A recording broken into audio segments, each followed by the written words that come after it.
বারান্দা যত বেশি নোংরা হবে পরিষ্কার করতে কিন্তু তত বেশি কষ্ট হবে। ভাবছি বারান্দাটা আর এরকম রাখবো না, এরকম খোলামেলা রাখলে সবকিছু পরিষ্কার করতে বেশ কষ্ট হয়। ভাবছি যে এখানে কিছু একটা বিছিয়ে দিতে হবে। অনেকেই আমাকে কমেন্ট করেছেন কাঠের যে গুঁড়া থাকে সেগুলো বিছিয়ে দেওয়ার জন্য, আবার অনেকে বলেছেন মাটি দিয়ে দেওয়ার জন্য। আমি অনেক চিন্তা করেছি যে এরকম যদি কাঠের গুঁড়া বা মাটি দেই, হ্যাঁ দেখেন কি হলো, এতে কিন্তু কি হতে পারে যে ময়লাটা বেশি হবে আর ঘরটা নোংরা হবে বেশি। এরা ওড়াউড়ি করে, বাইরাবাইরি করে যখন পাখনা, তখন কিন্তু এগুলো উড়ে ঘরের ভিতর চলে আসবে।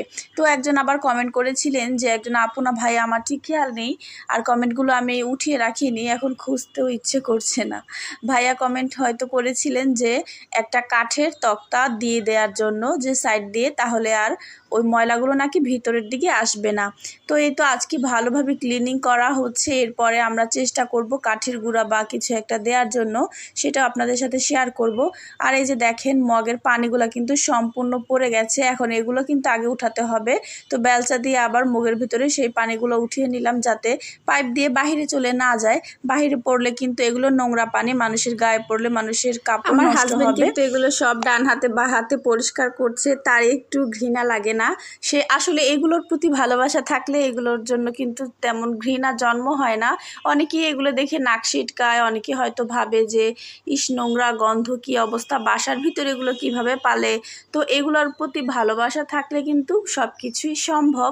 যে দেখতেই পাচ্ছেন কিভাবে ডান হাতে বা হাতে এগুলো সে কষলে কষলে পরিষ্কার করছে, সবগুলো কিন্তু।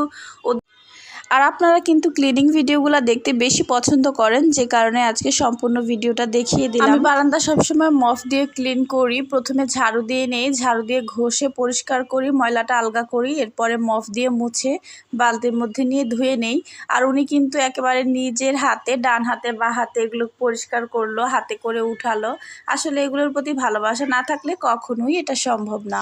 এদের খাবারের পাত্র, পানির পাত্র সব কিছু একেবারে নিট অ্যান্ড ক্লিন করে ফেলেছে। আমি সাথে সাথে এদেরকে পানি দিয়ে দিচ্ছি। আর বারান্দা কিন্তু অলরেডি ক্লিন হয়ে গেছে। ক্লিন করার সাথে সাথে কিন্তু আমি এখানে একটা গামছা বিছিয়ে দিয়েছি। এটা একটা পুরানো টাওয়াল আমি 2 টুকরা করে বিছিয়ে দিয়েছি, যাতে ময়লা টয়লা এখানে এটার উপরে পড়ে বা পানি টানি দেওয়ার সময় পানি নিচে না পড়ে। এবার হচ্ছে পানিগুলো দিয়ে দিচ্ছি, একটা খাঁচায় দিয়ে দিব আর একটা হচ্ছে ওদেরকে এখানেই দিয়ে দিচ্ছি। আর মুরগিগুলোকে ছেড়ে দিব, ওরা একটু পানি খেয়ে নিবে। দেখেন কত সুন্দর দৌড়ে দৌড়ে চলে আসছে। আসলে অনেকক্ষণ ধরে আটকে রেখেছি, আগে একটু পানি দিয়ে দিলাম, এরপরে ওদেরকে আস্তে আস্তে খাবারও দিয়ে দিব।